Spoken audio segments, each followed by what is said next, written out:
arrivé dans la page 6. D'ailleurs, page 6, mais on va reprendre en bas là. On va prendre dans page 5, Gimel, bien qu'on a fait hier, je vais le relire rapidement. Les Fichach Corinne Pasuk Rishon. Donc, passage Gimel dans la page 5, dans la brochure. Les Fichach Corinne Pasuk Rishon chez le Kriyat Shema, Sarich Le'atzim et Ta'enav. Quand on lit le premier pasuk du schéma, on doit fermer les yeux. Beprinat olimta shapirta delet la'ainin, comme c'est écrit une jeune fille belle qui n'a pas des yeux. Kitikun shelirureznut shebale adam sheomar shema ou baur shem. Parce que une réparation pour quelqu'un qui a des pensées, des mauvaises pensées, c'est qu'ils disent shema et baur shem. Kitavat niuf iba me'akirat damim, hainu mitrol. C'est-à-dire la tavat niouf, elle vient du sang qui est pollué, c'est-à-dire de la rate. Chez Lilith, qui est cette clipa-là de Lilith. Chez Shifra Bishal, elle s'appelle Lilith, Rabbeinu dit, parce qu'elle est Meyalelet. Elle s'appelle Lilith parce qu'elle est Meyalelet. C'est-à-dire elle s'appelle Lilith parce qu'elle est toujours dans la tristesse et elle se lamente. Meyalel en hébreu, c'est cette clipa de Lilith. Elle s'appelle Ima de Erev Ram. Elle, c'est la maman du Erev Ram. Et c'est d'après certains secrets de la Torah, c'était la première femme d'Adam Arishon, avant Chava. Avant que Adam Arishon ait connu Chava, c'était cette clipa-là, c'était elle, sa femme. Ima de Erev Ram, donc celle, ça s'appelle Shifra Bisha, c'est-à-dire elle s'appelle une servante, une mauvaise servante.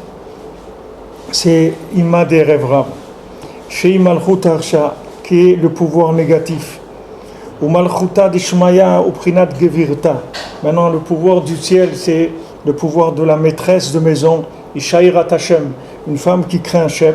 Shei Beprinat Yam Shel Shlomo, que elle, c'est le principe de Yam Shel Shlomo, c'est-à-dire la mère de Shlomo, qui était une sorte de piscine, qui était soutenue par 12 bœufs, on avait vu, à Omedet Hashem Asar Baka, qui était 12 bœufs, c'est-à-dire qui étaient tenus par les Shvatim, Shem Shne Asar Shifteka, qui sont les 12 Shvatim.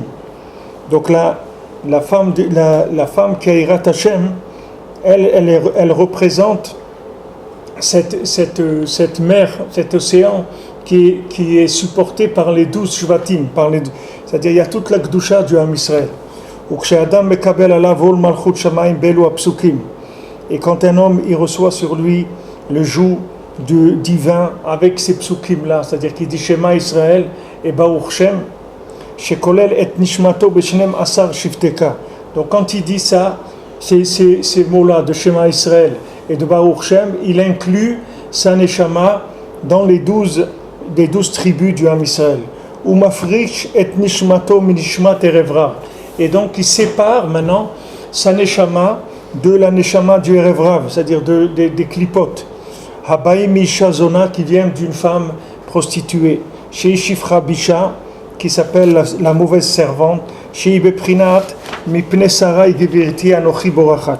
Qui est ce qu'elle a dit à Agar, je me sauve de ma maîtresse qui est Sarah.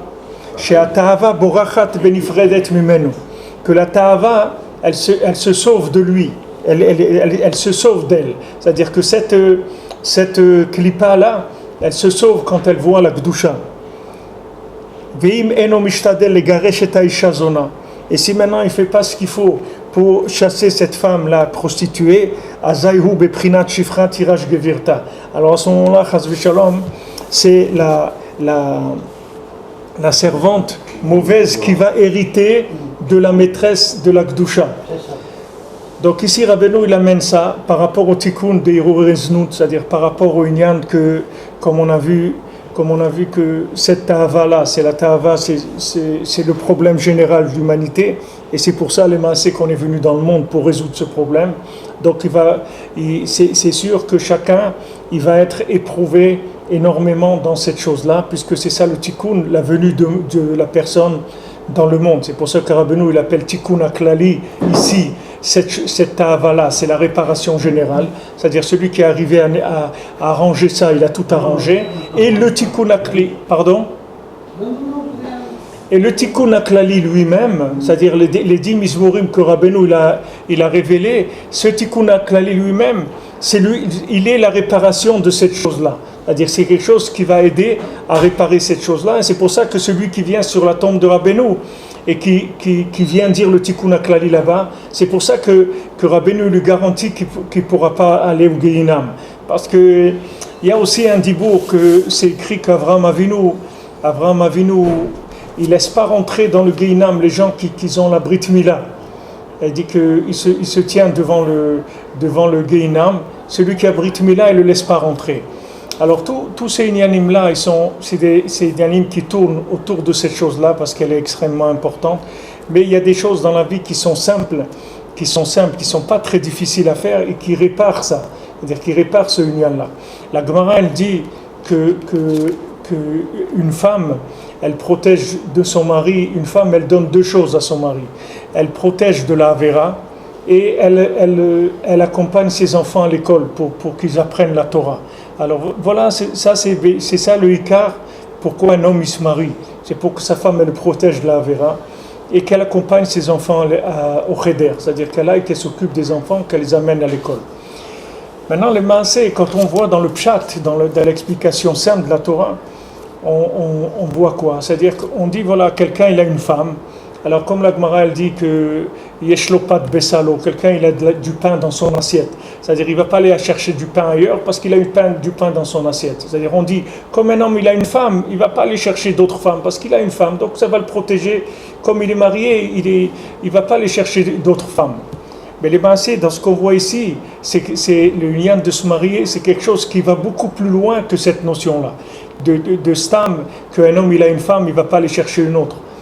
C'est que le fait d'être marié avec une femme kshera, une femme ka'irat Hashem, elle-même, elle éloigne la shifra bisha de son mari.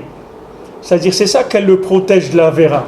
C'est-à-dire, elle fait qu'il a une protection, que maintenant cette ta'ava-là, elle ne peut pas l'atteindre. Mais ça vient de la force de sa femme. Ce n'est pas de sa force à lui. C'est de sa femme. Le fait que maintenant, c'est pour ça que Sarah, elle était en colère sur Avraham Avinu. Quand maintenant Avraham Avinu, il a eu Ishmaël de Hagar, alors elle s'est écrit que Hagar, elle commençait à fanfaronner, à fanfaronner devant Sarah. Elle lui disait, regarde, toi t'es même pas capable d'avoir un enfant, moi je lui ai donné un enfant à Abraham et tout. Alors c'est ramené comme si elle a énervé Sarah, et Sarah elle dit, bon celle-là elle commence à m'énerver, tu la jettes de la maison, etc. Mais les maaseh, elle est venue Sarah, qu'est-ce qu'elle a dit à Abraham Avinu? Elle lui a dit, Chamasi alecha, j'ai dit, je suis en colère sur toi. Pourquoi elle est en colère sur lui? C'est elle qui lui a donné Hagar. Pourquoi elle est en colère sur lui? Parce qu'elle a changé. Pourquoi elle est en colère sur lui? Parce que Hagar, elle a commencé à se moquer de Sarah. Alors c'est lui, qu'est-ce qu'il dit? Elle n'a pas fait prier. Ça veut dire qu'elle lui a dit, Rachid dit comme ça, elle lui dit, tu sais pourquoi je suis en colère sur toi? Parce que quand tu priais pour avoir des enfants, tu n'as pas prié qu'ensemble on ait des enfants. Tu demandais à Hachem qui te donne à toi des enfants.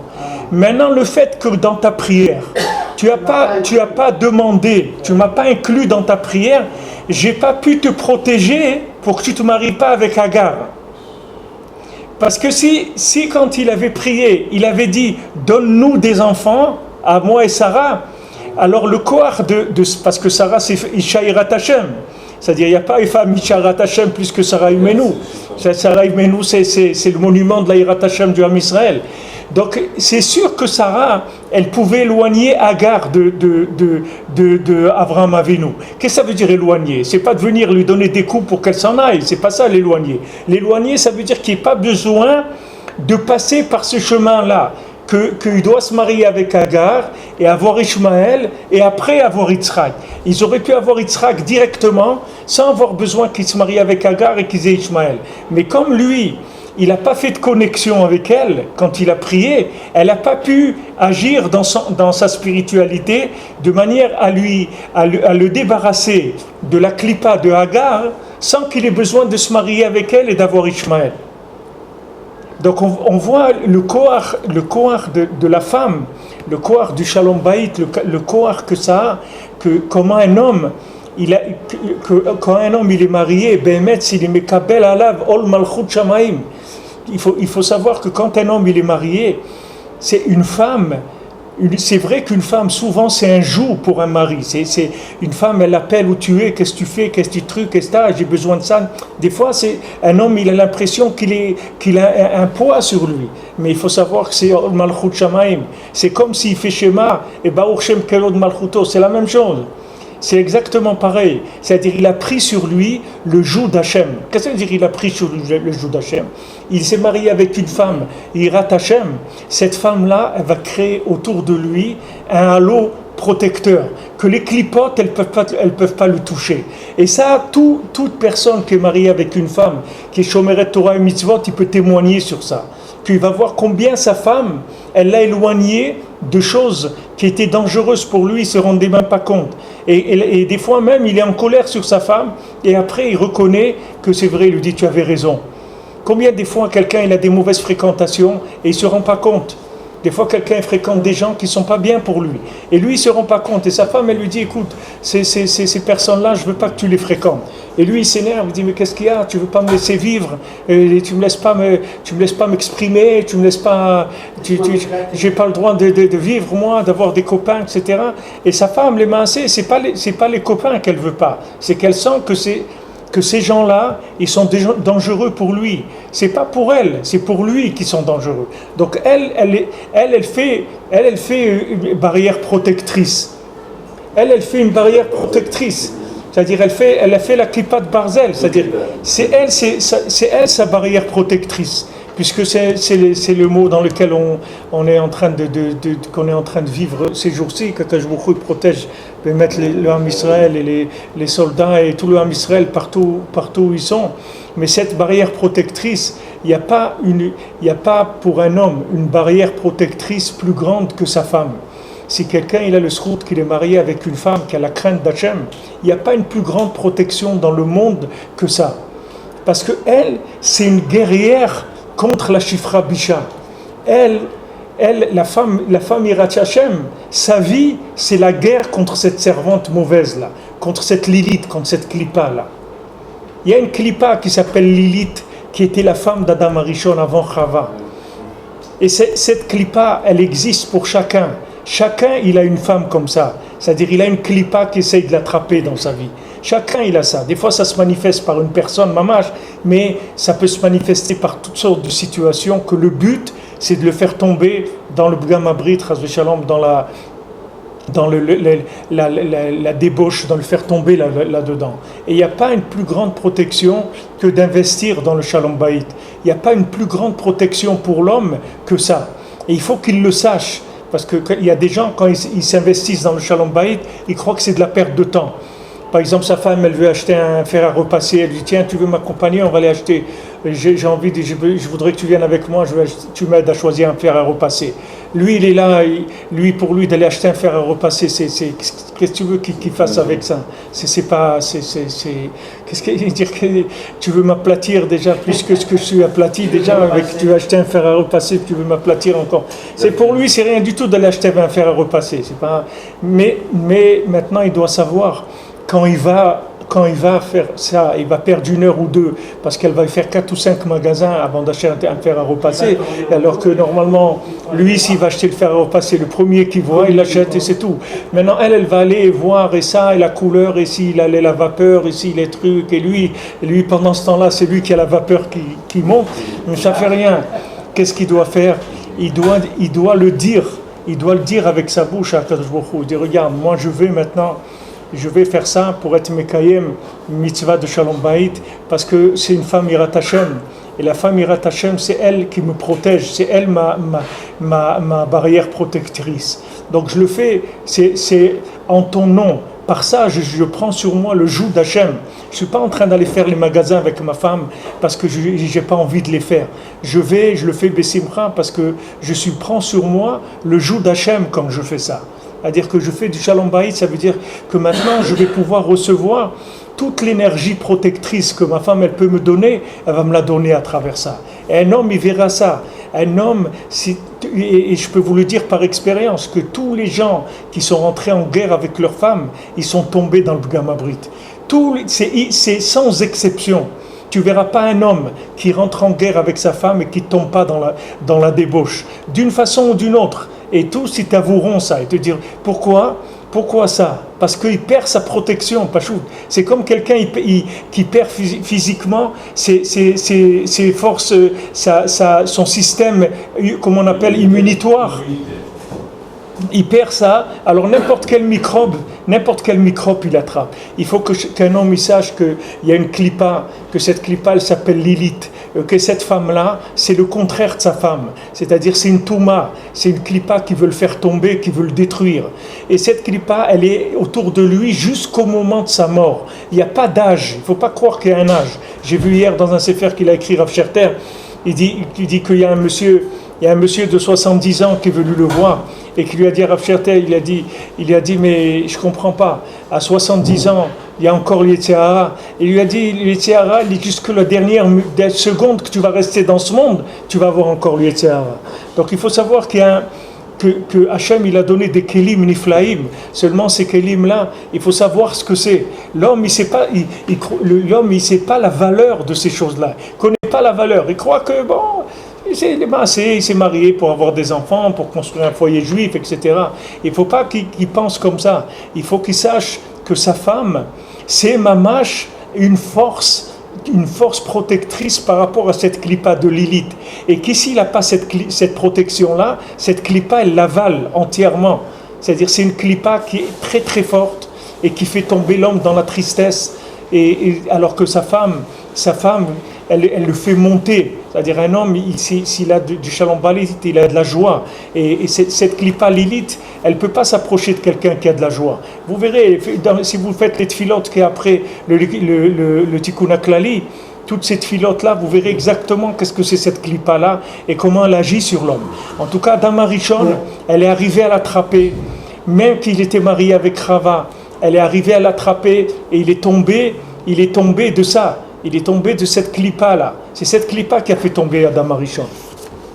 Oui, monsieur. Tu m'as donné une fois une très bonne exemple, on parlait de ça justement. Il y a un problème, par exemple, en Israël, où que beaucoup de gens, des hommes, sont obligés de voyager pour apporter la parnassa. Et des fois, les voyages sont longs en durée. Et après, il y a une accoutumance au processus, puisqu'ils pensent qu'ils ne peuvent recevoir la parnassa qu'en dehors des Eretz Israël. Ils sont en plus appuyés par la Torah qui te dit si tu as besoin de parnassa ou de marier, tu peux sortir des Eretz Israël. Ouais. Et une fois, tu m'as dit, tu vois, quand quelqu'un va voyager, c'est important qu'il emmène sa femme avec lui, dans la majorité des cas. Et j'ai pu voir, par rapport à ce que tu as dit, que malheureusement, beaucoup de couples se sont brisés en Eretz Israël parce que justement, les hommes n'emmenaient pas leurs femmes avec eux quand ils allaient dans un pays lointain ou quand ils la prenaient pas comme compagne. Et que c'est évident, même ceux qui l'ont fait après, ils m'ont dit c'est extraordinaire comme ça parce que vraiment la femme c'est la protection. C'est sa maison, c'est comme s'il déplace toute sa maison avec lui. Oui, mais il a combien d'hommes qui emmènent leur femme comme ça? Mais parce qu'ils ne savent pas quel est le danger. C'est comme si quelqu'un il va dans un endroit dangereux, il ne prend pas son arme avec lui. C'est la même chose, c'est une arme. C'est pas... Quand il va dans un pays lointain, si sa femme est avec lui, ben il est protégé. S'il n'est pas avec lui, il est à la merci de n'importe quelle tentation. Oui, ça, c'est un homme il est fragile. Il faut savoir qu'un homme il est fragile. C'est-à-dire que cette clipa-là de Lilith, c'est une très grande clipa. C'est une clipa que malheureusement le rov du monde, il se fait attraper par ça. Parce que si les gens ne se faisaient pas attraper par ça, le monde il aurait été réparé depuis longtemps. Et Rabbeinu il a amené Tikkun HaKlali, Tikkun HaBrit, Rabbeinu il a insisté sur ça. Et il a insisté sur le lien du mariage, sur le lien du Shalom Bayit et tout. Il faut savoir que quelqu'un qui s'investit dans Shalom Bayit, il ne faut pas qu'il pense que c'est de la perte de temps. C'est pas vrai, c'est aucune perte de temps. Au contraire, c'est de la protection, c'est comme le kippa de Barzel ou les trucs, c'est quelque chose qui vient, c'est un patriote, il vient, il tire, quand il y a un truc qui arrive, une roquette, ça la détruit, Ça détruit et l'homme, il est même pas conscient de combien il a été sauvé de danger grâce à cette barrière protectrice qu'il a, qui est sa femme. Et pour ça que je voulais revenir sur ce passage-là, parce que hier, on a fait vite, j'ai pas eu le temps d'ouvrir ça. Mais ici, vous voyez que Rabbeinu, il dit que Isha Yirat Hashem, il dit que c'est Yam Shel Shlomo. C'est ça Yirat Hashem. C'est cette mer-là qui a sur les 12 bœufs qui sont les 12 Shvatim. C'est-à-dire que Mamash, la femme Yirat Hashem, elle le connecte à la Gdusha des 12 Shvatim. C'est-à-dire il a tout le koach de toutes les tribus du Ham Israël qui vient et qui le protège, le Maasé. C'est un homme protégé. C'est ça, bien sûr, il faut avoir un petit peu d'humilité, mais même celui qui n'a pas eu d'humilité, celui qui a pris des coups sur la tête, alors après, il comprend qu'il faut porter un casque et qu'il faut faire attention, parce qu'il y a des cohortes qui l'attaquent. Et d'un autre côté, l'homme, il ne doit pas s'en vouloir s'il a des problèmes de Yetzer Hara là-dedans, parce que c'est le but de la venue de l'homme sur terre, c'est de lutter contre cette chose-là, c'est de lutter contre cette clipa-là. Donc il faut faire ce qu'il y a à faire. Et d'abord, bien sûr, être marié, ça c'est quelque chose qu'il faut faire. Et du moment où une femme, elle est cachère, c'est une barrière protectrice. Maintenant, même si cette femme-là, c'est pas une pin-up, et c'est pas une femme qui connaît la dissertation française et qui n'est pas au courant de ce qui se passe dans les je sais pas où, qui ne connaît pas comment ils poussent les ours blancs dans tel pays, c'est pas ça qui est important. Si quelqu'un a une femme kshera, il a une barrière protectrice, c'est tout. Il est protégé, c'est un homme protégé. C'est comme si quelqu'un il a un garde du corps, c'est tout. Il a un garde du corps. Il y a un Dieu qui le protège. Maintenant, ça demande de l'humilité, un peu d'humilité, mais ça demande surtout de l'intelligence. C'est-à-dire, il faut être racham. Il faut savoir utiliser les outils qu'Hachem il a donnés. Hachem il a donné des outils, niflaim. Il faut les utiliser. Dans la parashat Vayera, on voit dans Bereshit, Chava, on voit que là, au sujet de Sarah et d'Abraham Avinu, quand il lui a dit de garer Ta Shifra, oui. D'accord. Oui. Et lui, il a dit non, moi je peux pas et tout. Et Kadosh Baruch Hu lui dit, Shema Bekola. C'est-à-dire, il vient lui faire le bureau, il dit Shema Bekola. Exactement, tu as raison. Lui, il n'a pas voulu. Il n'a pas voulu. Qu'est-ce qui s'est passé? Il s'est passé qu'après Sarah, c'est elle qui l'a renvoyé. Et après, on avait étudié dans le Zohar que pourquoi Abraham Avinu il n'a pas voulu. Kadosh Baruch Hu lui dit chez Marc Nicolas. Ouais. Mais ce qu'elle te dit, fais ce qu'elle te dit. Ouais. Alors, il dit le Zohar que parce qu'Abraham Avinu c'était Adam Arishon. Et comme il avait écouté la première fois, il dit attends, je peux me faire avoir deux fois. Quoi. Alors il n'a pas renvoyé Adam. Il n'a pas renvoyé, oui. C'est-à-dire qu'il y a eu un lien qui s'est fait aussi. C'est-à-dire que c'est grâce à ça qu'après Ishmaël, il a eu toutes les brachot. Parce que du moment où Abraham Avinu, il était lié avec Agar, après ça a entraîné toutes les brachot que Hachem il a été obligé de lui faire. Parce qu'il a dit quoi alors mon fils et tout, Ishmaël c'est rien. Il a dit non, lui aussi il sera un grand père. Il lui a fait beaucoup de brachot à Kadosh Baruch Hu, à Ishmaël. Parce que Abraham Avinu, il n'a pas fait le birour. Il aurait pu faire le birour avec... Mais de là, nous, il faut apprendre pour nous que si Abraham Avinu, la madriga qu'il avait, dans cette chose-là, il n'est pas arrivé, il faut savoir combien quelqu'un, c'est dur pour lui, ce union-là. Combien c'est dur d'accepter un garde du corps, d'accepter quelqu'un qui va te protéger. Et des fois, des fois la femme elle-même, elle est fatiguée. Des fois elle-même, elle se fatigue. Quand elle voit que le mari il veut pas écouter, des fois elle-même, elle baisse les bras parce qu'elle en peut plus. Elle dit qu'est-ce que je vais faire? Il veut pas. Qu'est-ce que je vais faire? J'arrive pas. Combien je vais me battre avec lui pour qu'il écoute, etc. Parce que elle, c'est ça le Yirat Hashem. C'est ça le lien de Yirat Hashem. Pourquoi on dit que la femme c'est la couronne de son mari? Qu'est-ce que ça veut dire la couronne de son mari? Qu'est-ce que c'est Ateret Bala? Ça veut dire la couronne, ça veut dire elle lui donne le pouvoir. Comment elle lui donne le pouvoir? Elle lui donne le pouvoir en le protégeant, qu'il n'y a pas des énergies négatives qui viennent lui détruire son pouvoir. Parce qu'on a vu la malchoute, le pouvoir, c'est Tikkun Abrit, c'est ça le pouvoir. D'où on a notre pouvoir. Notre pouvoir, c'est quand on arrive à donner à notre neshama la possibilité de s'exprimer. C'est ça notre pouvoir. Comment notre neshama elle peut s'exprimer? Que si elle est connectée avec Hachem. Que s'il y a Tikkun Abrit, du moment où il y a Tikkun Abrit, l'alliance elle est arrangée. Alors la neshama, elle reçoit d'Hachem son énergie et l'homme il est fort. Il a un Koach Gadol. On a vu, je vous l'ai dit ce matin, on avait vu quand on avait étudié la guerre entre David et Goliath.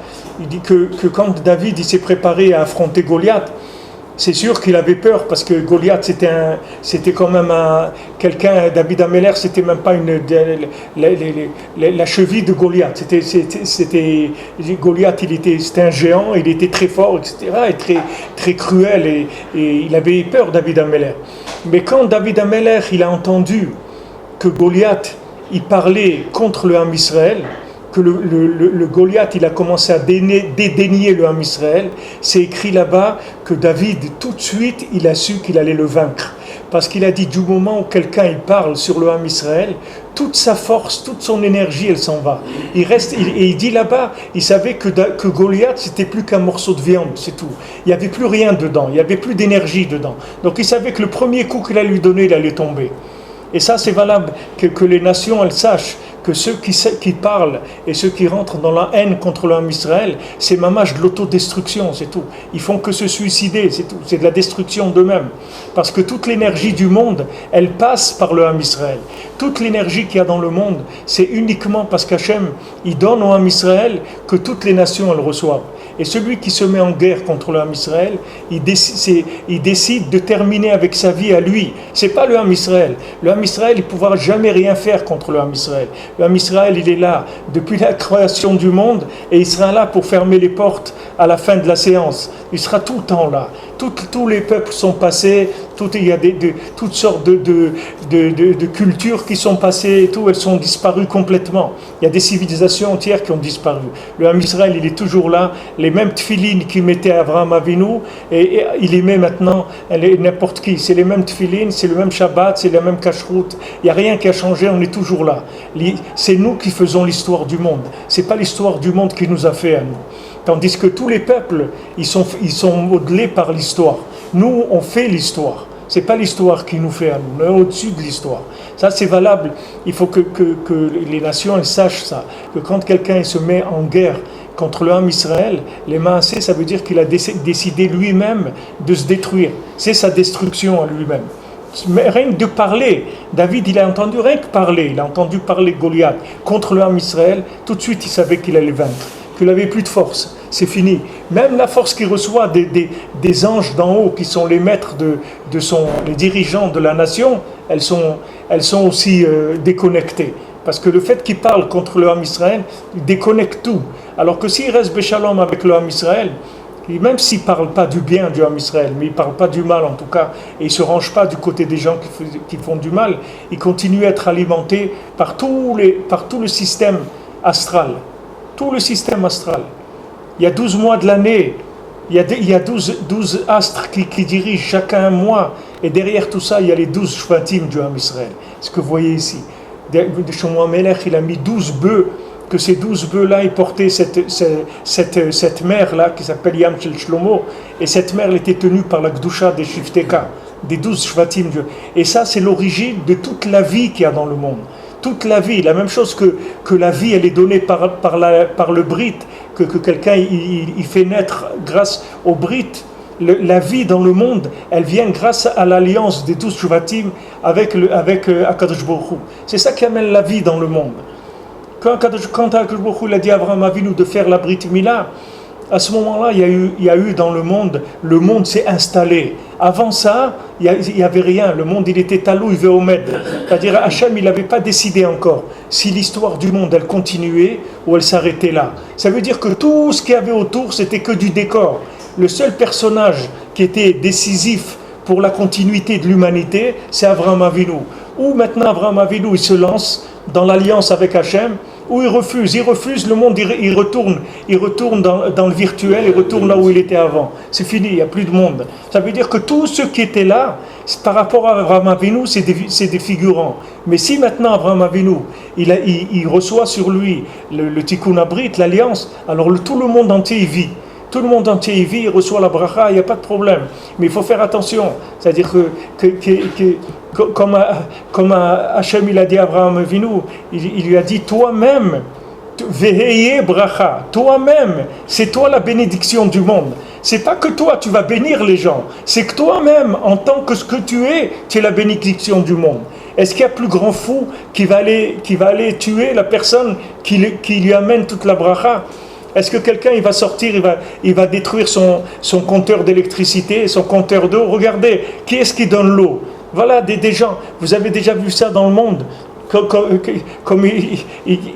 voilà des gens qui envoient toutes les minutes des trucs, des roquettes, et l'homme Israël, et l'Israël, elle leur fournit l'électricité, l'eau, des médicaments, elle leur a construit un hôpital pour les blessés, etc. Vous avez vu un pays au monde qui fait une guerre comme ça n'existe pas. Parce que l'homme Israël, il sait que c'est lui qui fournit au monde la vie.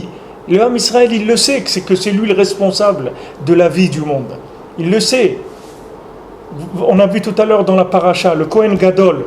Pourquoi maintenant quand il y a quelqu'un qui tue quelqu'un d'autre, même de façon inintentionnelle, c'est-à-dire il ne voulait pas, il n'a pas fait exprès, il a tué quelqu'un. Alors cette personne-là, elle va dans une ville refuge. D'accord? Et quand est-ce qu'elle va sortir? Quand le Kohen Gadol, il va mourir. Pourquoi maintenant il y a un rapport entre la mort du Kohen Gadol et la liberté et la libération de la personne qui a tué de façon... il n'a pas fait exprès, il a tué quelqu'un. Alors ils disent les Chachamim, parce que le Kohen Gadol, il devait prier pour qu'il n'arrive pas une chose comme ça de son vivant. Que dans le Ham Israël, il n'y ait pas des crimes qui se fassent même de façon inintentionnée. On ne parle pas maintenant de façon bémésite, que quelqu'un il a tué quelqu'un d'autre en voulant le tuer. Même quelqu'un il n'a pas fait exprès, il a tué quelqu'un. Tout ça, ça dépend de la prière du Kohen Gadol. Le Kohen Gadol, il meurt à cause de ça. Parce que pourquoi tu n'as pas prié? Comme Rabbeinu il dit que le jour où quelqu'un il se marie, il sait pas la bracha qu'il reçoit ce jour-là, comment c'est un jour extraordinaire. Rabbeinu il a dit à sa fille Sarah, une fois elle avait des problèmes justement avec sa servante, par rapport à ce qu'on est en train de dire maintenant. Une fois elle avait des problèmes avec sa servante. Elle lui faisait des histoires. Alors elle est venue se plaindre chez son père, chez Rabbi Nachman, elle est venue lui dire, regarde, j'ai des problèmes, je ne sais pas comment faire avec elle. Rabbeinu ne lui a pas dit, regarde, donne-lui, paye-la un peu plus, ou donne-lui à boire un peu de boucha, ou quelque chose. Rabbeinu ne lui a pas dit ça. Rabbeinu lui a dit, pourquoi tu n'as pas prié sur ça le jour de la choupa? Pourquoi quand tu étais sous la choupa, le jour de ton mariage, tu n'as pas demandé à Hachem, que Hachem il t'aide, que tu n'aies pas des problèmes avec la servante? Pourquoi ça aussi tu n'as pas demandé?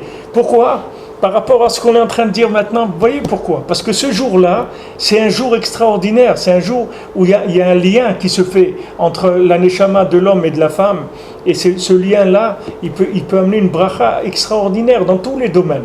Et même ça, de ne pas avoir des problèmes avec une servante, ça aussi, ça peut se résoudre le jour de la choupa. Tellement que c'est un jour important, le jour où un homme il a découvert sa barrière de protection. Pour ça aussi qu'on a le minag que la femme elle tourne 7 fois autour de l'homme, parce que les 7 c'est les 7 midot, et la femme elle tourne dans chaque mida pour lui faire un cercle, pour le protéger de tout ce qui pourra venir lui faire du mal dans cette mida, que ce soit dans le chesed, ou la gvura, ou le tiferet, ou le netzach, hod, yesod, malchut, toutes ces sphirotes-là. La femme, elle fait un tour, elle lui crée un halo protecteur, que toute sa vie va être protégée de toutes les clipotes qui vont vouloir l'attaquer, dans toutes les midot. C'est un très grand jour, le jour du mariage. Pourquoi on lui pardonne toutes ses fautes? Pourquoi le jour du mariage on pardonne toutes ses fautes? Parce que du moment où quelqu'un il a accepté de prendre sur lui ce jour du mariage, que c'est un jour, c'est pas quelque chose que quelqu'un s'y croit qu'il se marie pour la faire la fête, et il faut qu'il change de façon de voir les choses parce qu'il risque d'être déçu. Peut-être c'est le jour où il commence, où ça va être sa fête à lui peut-être, mais c'est pas la fête en général. Donc maintenant c'est un jour. Ce jour, c'est quoi? Ça veut dire je m'engage à accepter le jour d'Hachem. La même chose que quelqu'un fait sa bar mitzvah, il accepte le jour d'Hachem, des mitzvot. C'est pour ça que les chachamim avant, les gens comme Rabbi Nachman et même nos grands-parents, ma grand-mère s'est mariée à l'âge de 14 ans, c'était l'âge où ils se mariaient. Rabbi Nathan, ses parents, ils sont mariés à 14 ans, lui aussi s'est marié à 14 ans. Rabbeinu s'est marié le jour de sa bar mitzvah. Avant, c'était comme ça. Il faisait bar mitzvah et mariage. Parce que les maaseh, c'est la même chose. C'est deux jours qui vont ensemble. Le jour où il devient bar mitzvah, il devient un homme. Il prend le jour des mitzvot. Et en même temps, il prend le jour de sa femme pour aller avec les mitzvot. C'est quelque chose qui va avec. Parce qu'un sans l'autre, ça ne peut pas marcher. Quelqu'un ne peut pas se lancer dans l'aventure des 613 mitzvot sans avoir une barrière protectrice pour avancer. C'est impossible. Donc le mariage, il a été donné aussi en même temps, parce que c'est la même chose. C'est un joug. C'est pas quelque chose qui est toujours agréable. Il y a des moments agréables, au Hachem, des moments de simcha, tout. Mais il faut savoir que c'est une milchama. Mais il faut mettre en place, c'est-à-dire savoir qu'est-ce que c'est. Si les gens ne savent pas ce que c'est, qu'est-ce qu'ils attendent du mariage? Demande à quelqu'un, qu'est-ce que tu attends du mariage? S'il ne sait pas exactement ce que c'est le mariage, il va pas pouvoir supporter. Si tu lui vends à quelqu'un un gilet pare-balles et lui il croit que c'est un gilet Lacoste, tu me prends, il va se sentir un peu, il va dire mais je sais pas, je me sens pas très bien, très à l'aise dedans. Quand je cours ou je nage ou des trucs, ça me gêne un petit peu. C'est normal, lui, si tu lui as pas expliqué que c'est un gilet pare-balles, il va pas comprendre pourquoi c'est gênant. Mais si tu lui expliques que c'est un gilet pare-balles, il va comprendre. Et tu lui expliques, tu sais, il y a des couches et tout, que si jamais tu prends une balle, alors ça. D'ailleurs, dans mais la chambre qu'on parle de ça, dans ce moment difficile qu'on est en train de passer, il y a un jeune qui est là-bas, qui est à Gaza, qui a reçu une balle et qui est d'ici. Ses parents, c'est des chassidim de Sadigoura. Ils sont ici à Shmuel HaNavi. Alors il dit que sa mère, toujours elle lui demandait qu'il porte un sefer du Noam Elimelech avec lui tout le temps qu'il est sur lui. Maintenant lui, quand il les a appelés Motzei Shabbat, il leur a dit voilà, ça y est, je rentre à Gaza. Sa mère, la première chose qu'elle lui a demandé, elle lui a dit est-ce que tu as le sefer du Noam Elimelech? Et il dit écoute, maintenant je suis dans le truc, je le trouve pas et je sais pas. Sa mère, elle lui a dit tu rentres pas, si tu m'appelles et tu me dis que tu as trouvé le livre et que tu l'as sur toi, sinon tu rentres pas. Et alors lui, il a dû pendant imaginez-vous quelqu'un, il doit rentrer maintenant à Gaza, c'est la guerre et tout, il est en train de prendre ce qu'il a besoin pour la guerre. Alors il a cherché dans son sac, dans le sac de son copain, tout jusqu'à qu'il a trouvé le sefer du Noam Elimelech. Et quand il est rentré à Gaza, il a pris une balle là où il y avait le sefer. Et quand il est arrivé à l'hôpital, les médecins qui l'ont opéré lui ont dit tu as eu des grands nissim, si tu n'avais pas ça, tu serais mort sur le coup. Baruch Hashem, ça l'a protégé, le sefer qu'il avait sur lui, ça l'a protégé. Vous voyez qu'il y a des protections dans le monde. Baruch Hashem, Hashem il a mis, c'est vrai qu'il y a des choses difficiles, mais il y a des barrières protectrices, il y a des choses qui protègent l'homme. Et si l'homme, il sait que sa femme, c'est sa protection dans le monde, bien sûr, s'il veut vers Avodat Hashem, si le bonhomme il cherche à se marier avec cette Lilith au lieu d'avoir sa femme, alors c'est sûr qu'elle ne va pas l'aider, elle va faire que l'embêter. Parce qu'elle, c'est une opposante de cette Lilith-là. C'est-à-dire, elle a déclaré la guerre à cette Klippa-là. Maintenant, si l'homme, ce qu'il cherche, c'est la Klippa, c'est sûr que sa femme va l'embêter. Elle va représenter vraiment quelqu'un qui l'embête et qui ne le laisse pas vivre. Si lui, la vie, il appelle cette Klippa-là, c'est sûr que... Mais si quelqu'un il cherche l'Irat Hashem, il va être heureux tout le temps que Shbokhu lui a donné quelqu'un pour le protéger. Du moment où une femme elle a Irat Hashem, elle est Shomeret Shabbat, la Kashrut, Tarat HaMishpacha, la Gemara te dit, elle te protège de la Avera. C'est la seule chose, une femme elle a deux choses, te protège de la Avera et s'occuper de tes enfants qu'ils aient étudié la Torah et les amène au Cheder. C'est tout ce que tu peux demander à ta femme. Et protéger la Avera, c'est ça. C'est-à-dire elle enlève cette chifra bicha là. Et sinon, Chaz v'Shalom, il dit Ve'im eno mishtadel legaresh et aisha zona. Il va plus loin, il te dit si quelqu'un ne cherche pas à divorcer de la prostituée, c'est-à-dire que chacun il a cette clipate, cette prostituée qui veut l'attraper. Si quelqu'un ne fait pas ce qu'il faut pour envoyer cette prostituée, alors là, il est le contraire. Il a la prostituée qui hérite de la... Voilà, c'est elle qui prend le pouvoir. Et c'est elle qui va dominer la femme kshera. C'est-à-dire qu'il donne le pouvoir à l'autre côté. Regardez, même dans le monde, regardez À chaque fois que l'homme Israël, il a voulu être gentil, il a voulu être tolérant dans des choses, etc. Regardez le prix que ça coûte après. C'est-à-dire la tolérance, elle doit se faire avec une chokhma, mais c'est pas la tolérance à n'importe quel prix. On n'est pas tolérant avec la vie des gens. On peut être tolérant avec sa vie à soi si on a envie, mais pas avec la vie des autres. Alors quand quelqu'un il choisit de se marier, on lui pardonne toutes ses fautes. Pourquoi on lui pardonne toutes ses fautes? Parce qu'on dit voilà, regardez, du moment où il s'est marié, ça veut dire qu'il a choisi de se marier, de prendre une barrière protectrice contre la clipa. Ça veut dire que c'est quelqu'un qui s'est engagé dans la Torah Mamash. C'est pour ça que Rabbeinu il ne recevait pas les gens qui n'étaient pas mariés. Rabbeinu il disait chez moi il y a des enfants et des gens mariés, c'est tout. Mais il n'y a pas entre les deux, il n'y a rien. C'est-à-dire il y a un enfant et il y a quelqu'un qui est marié, c'est tout. Mais entre les deux, il n'y a rien. Et la Torah, la halakha, elle te dit, un enfant, il a un din, il a halakha d'un malade. Un enfant, il a un din d'un malade. Tu ne peux pas faire jeûner un enfant et un kippour, n'importe quoi. Pourquoi? Parce qu'un enfant, il a le din d'un malade. C'est comme s'il était tout le temps il attend qu'il peut tomber malade. Un enfant, il a ce din-là. C'est-à-dire, si vous avez un petit enfant, il a besoin Shabbat de quelque chose, on peut transgresser le Shabbat pour lui. Même s'il est en bonne santé. Même s'il est en bonne santé. Pourquoi? Parce que l'enfant, il a toujours le din de quelqu'un qui est malade, pas en danger, mais qui est malade. Ça veut dire qu'il est faible. Il est faible. Un enfant, il est faible. Il peut se faire attraper très facilement. Parce qu'il est faible. Alors, il faut savoir que quelqu'un qui n'est pas marié, c'est un enfant. C'est-à-dire qu'il est en position de faiblesse.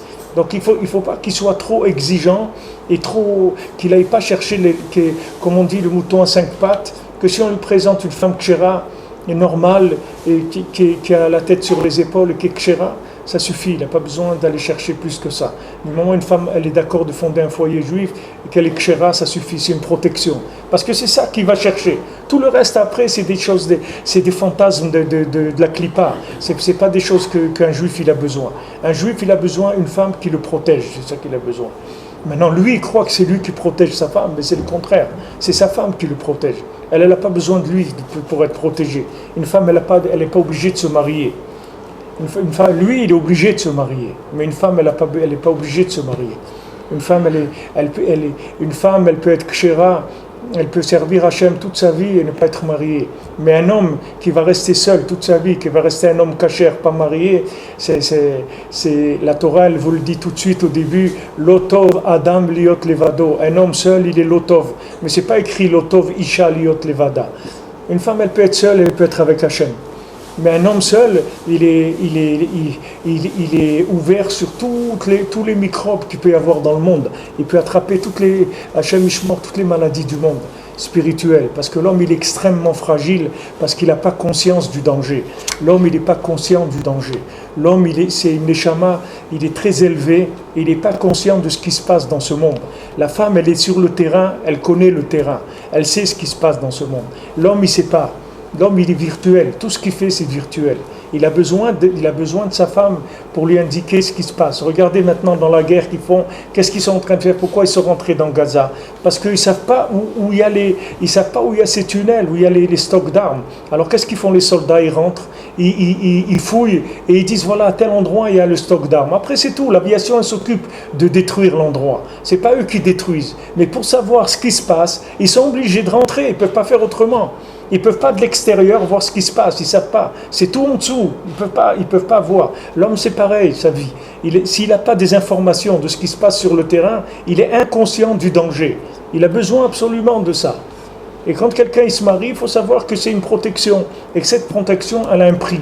Et ce prix-là, il faut l'accepter. Même si des fois c'est difficile, au Hachem, des fois c'est agréable, mais des fois c'est difficile. Il faut être conscient de ce que c'est le mariage. Alors à ce moment-là, on peut passer toutes les épreuves de la vie.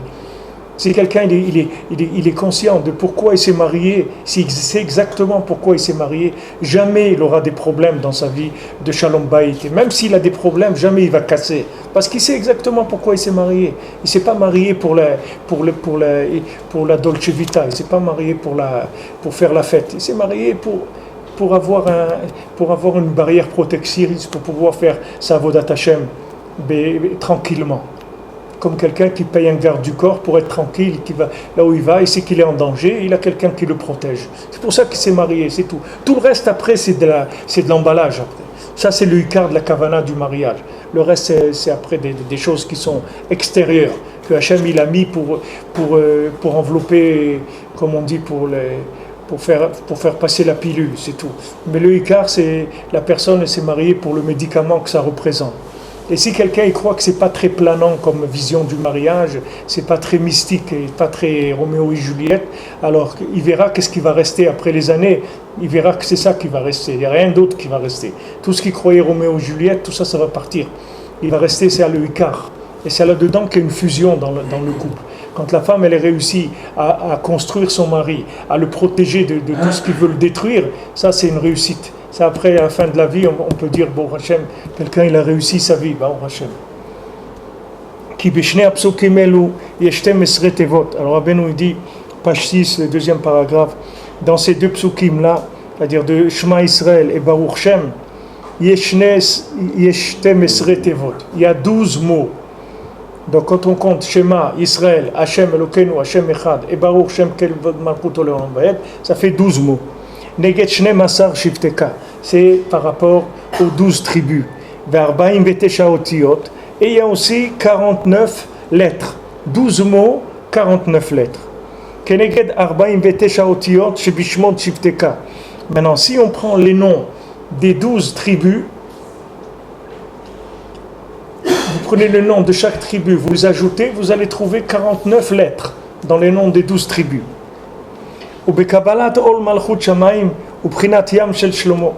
Maintenant, quand on reçoit le Kabbalat Ol Malchut Shamayim, c'est-à-dire quand on fait Shema, ou Prinat Yam Shel Shlomo. Ça, c'est le principe de Yam Shel Shlomo, ou Nifrad Minishmotehem de Erevrav. C'est-à-dire, il se sépare des Neshamot du Erevrav. Chez Shifra Bisha, qui est la servante, la mauvaise servante, Isha Zona, c'est-à-dire la femme prostituée. Venichlal Venishmot Shifteka. Il s'inclut dans les noms, dans les Nishamot, Benishmot Shifteka, dans les âmes des 12 tribus. Prinat Isha Irat Hashem, c'est-à-dire le principe de la femme qui craint Hashem. Azayu Prinat Zgirat Enaim, à ce moment-là, il ferme les yeux, c'est le principe des yeux fermés. Bishat Kabbalat Ol Malchut Shamayim, au moment où il reçoit le Ol Malchut Shamayim. C'est-à-dire sur lui, il prend le joug divin. Les Orot, pour montrer, Shalidé Kabbalat Ol Malchut Shamayim, quand maintenant il reçoit sur lui le joug du pouvoir divin, de la royauté divine, ou Beprinat Ulimta Shapirta Deletarainin. C'est la jeune fille qui est belle et qui n'a pas des yeux. C'est-à-dire que ça, c'est la Ta'ava qui inclut toutes les midot raot de tous les 70 nations. C'est-à-dire que maintenant, cette Ta'ava-là de la débauche, ça inclut toutes les Ta'avot des 70 nations. Donc quand quelqu'un il va recevoir, il va faire Shema. Donc il a les 12 mots du Shema. Qui sont les 12 Shvatim. Il a les 49 lettres qu'il y a dans le schéma, qui sont les 49 lettres qu'il y a dans les noms des 12 Shvatim. Donc vous voyez que c'est mamash, ça se superpose, c'est exactement la même chose. Alors pourquoi maintenant 49 ? C'est aussi 49, c'est par rapport aux 49 jours de Sfirat HaOmer. C'est-à-dire c'est les 49 lettres qui vont réparer toutes les 7 midot, 7 fois 7. Ça va réparer toutes les, que je vous disais tout à l'heure, que la femme elle tourne 7 fois autour du mari. C'est-à-dire ça va réparer les 7 midot de Sfirat HaOmer. Et les jours de la Sfirat HaOmer, c'est pas des jours qui sont faciles, parce que la Sfirat HaOmer c'est du travail. C'est-à-dire on commente Chesed chez Chesed, Gvura chez Chesed. C'est un travail. Chaque jour on travaille sur une mida, sous l'angle d'une mida. Pour dire que quelqu'un, quand il va se marier, il n'a pas choisi ce qu'il y a de facile. Si quelqu'un il veut la facilité, alors quelqu'un il vaut mieux qu'il reste célibataire, ça va être plus facile pour lui. Mais le mariage, c'est décider de construire. Et donc quand on dit construire, ça veut dire qu'on n'a pas choisi la facilité. Donc quelqu'un il a les 12 noms des Shifteka qui vont lui permettre la connexion à Hachem. Et les 12 noms de Shifteka, ils ont en eux les 49 lettres c'est-à-dire les 49 jours du Homer, pour dire à chacun, regarde, tu vas recevoir la Kedusha des 12 Shvatim, mais tu dois rentrer dans les Sfirata Homer, c'est-à-dire dans 49 jours de travail. C'est-à-dire que ta vie, ça va être du travail. Ça va être des épreuves et du travail. Mais ça, qu'est-ce que ça va te faire? Ça va te faire te libérer de cette femme-là prostituée qui veut essayer de t'attraper. Qu'est-ce que c'est la prostitution? Ça veut dire ça. On veut utiliser ta vie pour autre chose. À part cette ta'ava-là, à part la ta'ava, la prostitution, ça veut dire qu'on a prostitué, c'est-à-dire on a pris le Ben Adam, on l'a fait vivre autre chose que ce qu'il devait vivre. On l'a attrapé, on l'a embrouillé, on l'a rentré dans une forme de vie qui n'est pas la vie de ce monde. On va dire, regarde, tu vas faire de l'argent, tu vas être un directeur de société, tu vas avoir des trucs, un cadre, tu vas avoir des trucs, une maison là, des voyages gratuits, tu vas aller là-bas et tout. On lui a fait vivre, on l'a prostitué, c'est-à-dire on lui a donné une vie qui n'est pas sa vie. C'est pas la vie, c'est pas pour ça qu'il est venu dans le monde, Bichlal. On essaye de lui cacher complètement la vérité. On cache la vérité. On cache la vérité au monde, on cache le bonheur au monde. On veut faire des gens, on veut en faire des gens malheureux. On leur cache que c'est la vie. On ne fait pas connaître aux gens le bonheur de construire une famille. On ne montre pas ça au monde. Au contraire, on leur montre quoi? Des mariages, des homos, des trucs comme ça. C'est quoi ça? C'est quoi cette vie-là? C'est quoi cette vie? De rendre des gens malheureux, de rendre des gens fous. Alors que le bonheur, il existe dans cette vie. Quelqu'un qui a construit, Baruch Hashem, il arrive. Moi, ma grand-mère, à la Shalom, elle me disait toujours, quand j'étais petit, elle me disait, mon fils, tu sais, l'amour qu'on a pour les enfants, c'est un amour extraordinaire. Mais elle me disait, l'amour pour les petits-enfants, c'est une folie totale. Elle me disait ça. Elle me disait, l'amour des enfants, c'est de l'amour. On aime ses enfants. Mais l'amour qu'il y a pour les petits-enfants, ça, c'est une folie totale. Elle me dit, c'est quelque chose, on peut même pas en parler. Et Béhémet, c'est comme ça. Le bonheur qu'un grand-père il a l'amour qu'il a pour ses petits-enfants, le bonheur qu'un petit enfant il amène à un grand-père, une grand-mère, c'est quelque chose qu'on ne peut pas décrire. C'est un amour qui est au-dessus du temps, au-dessus de tout. Parce que ça vient d'un endroit où il n'y a pas de mesure. C'est quelque chose mais ça, on le cache au monde. Ça, les gens, ils ne le savent pas. Il n'y a que celui qui a eu le mérite d'être un grand-père, il le découvre. Mais il n'y a personne qui apprend ça, qui enseigne ça, qui dit, regarde mon fils, ça va pas être, ou ma fille, ça va pas être facile au début, etc. Mais sache que quand tu vas tenir le coup, tu vas être grand-père ou grand-mère, mais tu vas kiffer de façon, tu peux même pas imaginer ce bonheur-là. Mais ça, on le cache au monde. Il n'y a personne qui parle de ça. Les gens, ils vont chercher à permettre des mariages homo, des trucs comme ça, parce qu'ils savent que c'est l'aliénation totale des gens, les rendre fous. Moshe vient de me rappeler que malheureusement, les 3 enfants ont été kidnappés le jour même du défilé d'homo à Tel Aviv. C'est vrai, oui, ça a été... C'était en même temps, donc ouais. On voit que c'est une clipa quand même qui est pesante, et je me suis demandé s'il n'y avait pas un rapport entre ça avec c'est sûr que cette clipa-là, elle kidnappe les enfants, c'est-à-dire elle empêche les gens d'avoir des enfants. C'est plus que de kidnapping, c'est d'empêcher les gens d'avoir des enfants. Cette clipa-là, c'est de la prostitution de la vie des gens. C'est de prendre les gens, de leur faire vivre une vie qui est fausse. C'est comme si tu prends un bonhomme, tu l'amènes dans un pays où il n'y a que des chevaux, et tu arrives à lui bourrer le crâne que lui aussi c'est un cheval. Et que la meilleure chose, c'est de devenir un cheval. Et après, le bonhomme, il va commencer à vivre comme ça. Un homme, tu peux le faire vivre n'importe quoi, hein, c'est pas un problème. Ils ont montré un gars à Tel Aviv, un gars d'enfants de couple homo. Mais quand j'ai vu ça, j'ai tellement eu de peine pour ces enfants. Je me dis, c'est quoi leur vie, ces enfants? Dans quoi? C'est quoi leur avenir? C'est quoi leur vie? C'est un gars d'enfant, ils ont fait un gars d'enfant. C'est la destruction de la vie, des outils qui donnent la vie. Des outils qui donnent la vie, parce que le monde, il n'est pas intéressé du tout à développer ça. Le monde, il cherche à développer des formes de vie qui sont des formes de mort. Parce qu'une fois que la personne, tu lui as coupé les accès à la vie, après tu en fais de lui ce que tu veux. Après tu vas le prendre, tu vas l'aliéner dans n'importe quoi dans le monde. Tu peux l'attraper. C'est un chiffon, le Ben Adam. Il n'est plus rien du tout. Tandis que je peux te dire, un Ben Adam qui est un père de famille et un grand-père, tu ne vas pas l'embarquer dans n'importe quoi. Un grand-père, tu ne viens pas l'embarquer dans n'importe quoi.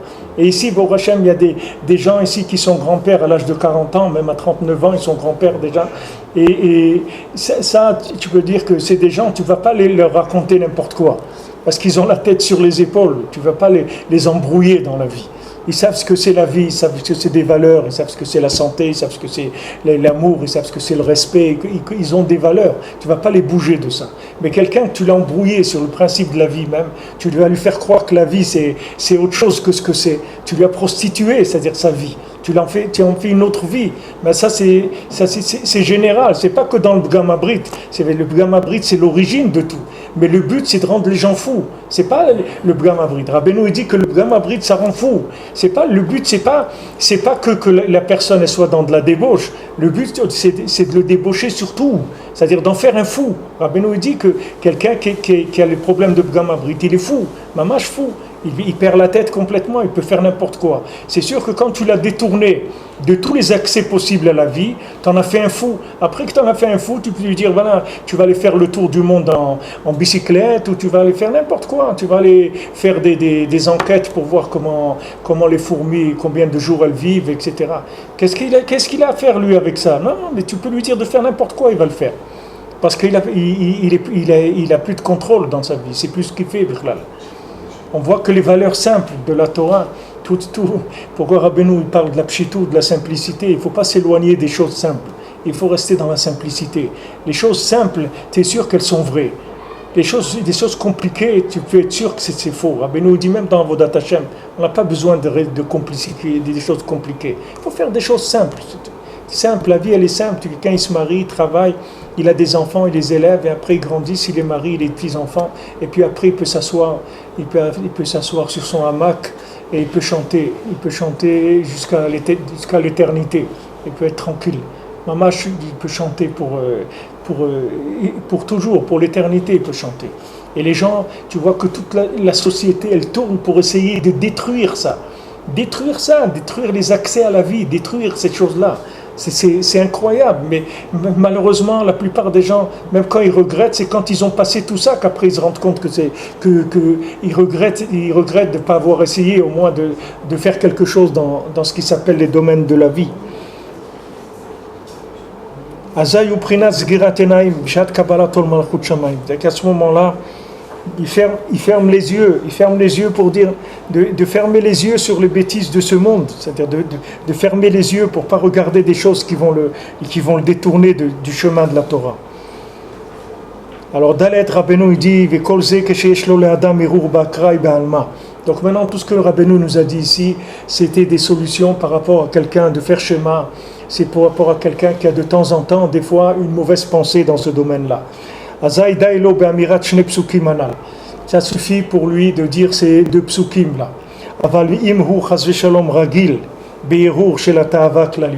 Mais si quelqu'un il a l'habitude, c'est-à-dire qu'il a ragil, c'est la shon regel, ça veut dire qu'il a ses pieds là-bas, et dans cette ta'ava, il s'est installé là-bas, dans ce problème-là. Achmanat Silan, qu'Hachem il nous délivre. Et il ne peut pas se séparer de cette lilitza, de cette klipa. Il n'arrive pas à se séparer d'elle. Donc il faut qu'il pleure quand il fait le schéma. Ça ne suffit pas de dire schéma, il faut qu'il dise le schéma, mais en pleurant aussi. Parce que maintenant, d'où elles viennent les larmes? Les larmes, elles viennent du surplus de la rate. Tout à l'heure, on avait dit que Rabbeinu il avait dit que le mauvais sang, il vient de la rate. Le mauvais sang qui est impur, il est dans la rate. Maintenant, les larmes, elles viennent des surplus de la rate. Umara Shchora et Troll. Maintenant, la tristesse, elle vient de la rate, ce qui attriste dans l'homme. Chez Prinat Malchut Haresha, qu'est-ce que c'est la tristesse? Qu'est-ce que c'est la rate? C'est le pouvoir négatif. Isha Zona, c'est la femme prostituée, elle vient de la tristesse. Chez Misham Nishmoteem d'Erev Rav, c'est de là-bas qu'elles viennent les âmes du Erev Rav. Pourquoi le Erev Rav il nous a fait tomber dans le désert? Pourquoi le Erev Rav c'est lui qui a fait la faute du veau d'or? Parce qu'ils étaient trop tristes, ils n'arrive pas à se détacher de la klipa de l'Égypte. Ils avaient de la mélancolie sur l'Égypte. C'est ça le Erev Rav. Erev Rav il est mélancolique, c'est-à-dire qu'il n'arrive pas à prendre la simcha de ce qu'il y a maintenant.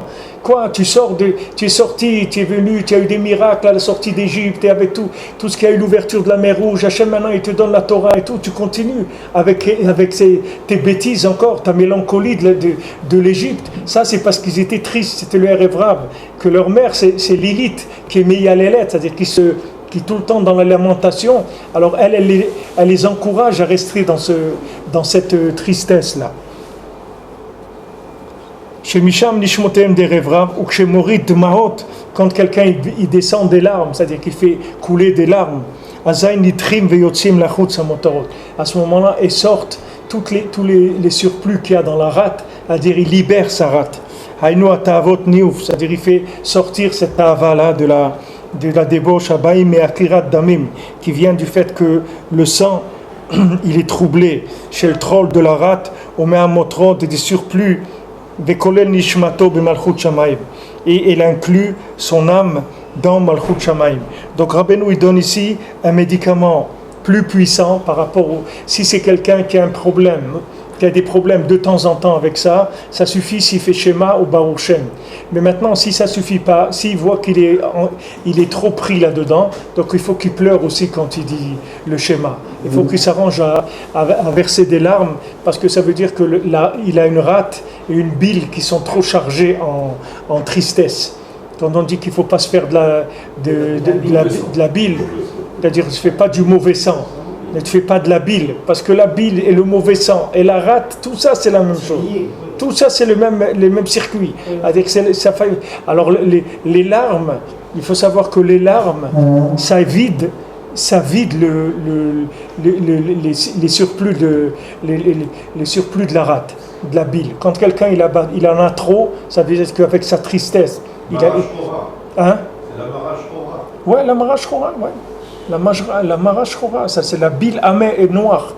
Parce que d'après ce qu'il dit ici, c'est-à-dire que des fois c'est traduit par la rate et des fois c'est traduit par la bile. Maintenant en médecine, je me connais pas assez bien pour vous dire comment le circuit marche, mais c'est sûr que c'est des choses qui sont ensemble, la rate et la bile.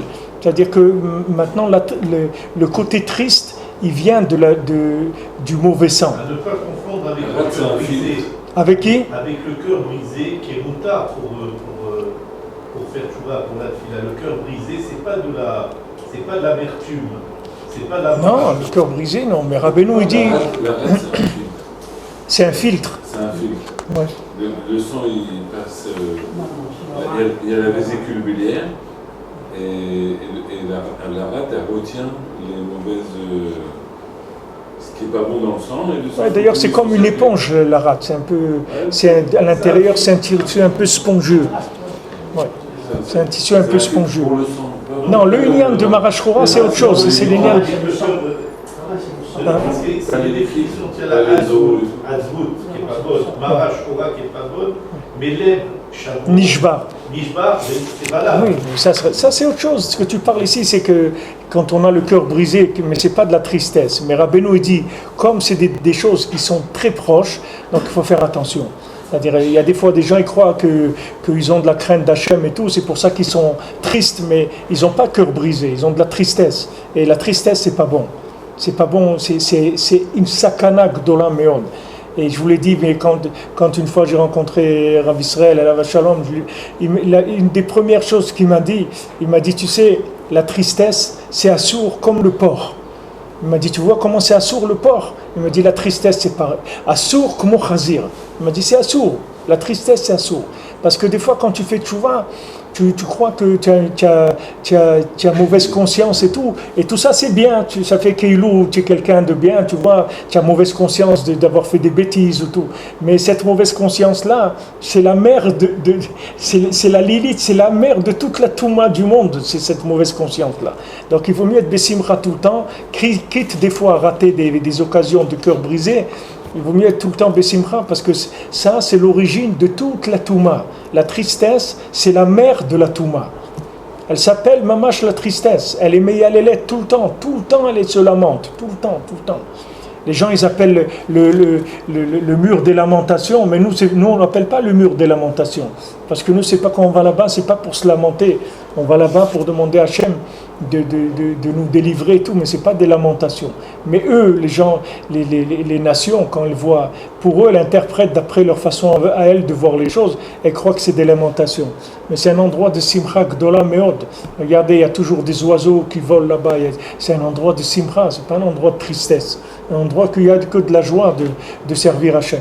Alors Rabbeinu il a insisté, et j'ai vu Rabbi Nathan, il était quelquefois, je vais finir avec ça, Rabbi Nathan, il était venu à Ouman pour Rosh Chodesh, Erev Rosh Chodesh Shevat, et ils avaient eu beaucoup de problèmes pour arriver, puisque c'était en plein hiver, il y avait des tempêtes de neige, et il y avait eu une première calèche qui s'était arrêtée au milieu, parce que les chevaux ils n'en pouvaient plus, etc. Il a pris une autre, et ça lui a coûté très cher. Et il voulait absolument être là-bas la veille du Rosh Chodesh Shvat, parce qu'il savait que tous les Breslevers ils allaient venir. En fin de compte, il est arrivé très tard dans la nuit, à 2 ou 3 heures du matin, et l'endroit où il avait l'habitude de loger, les gens ils étaient en train de dormir.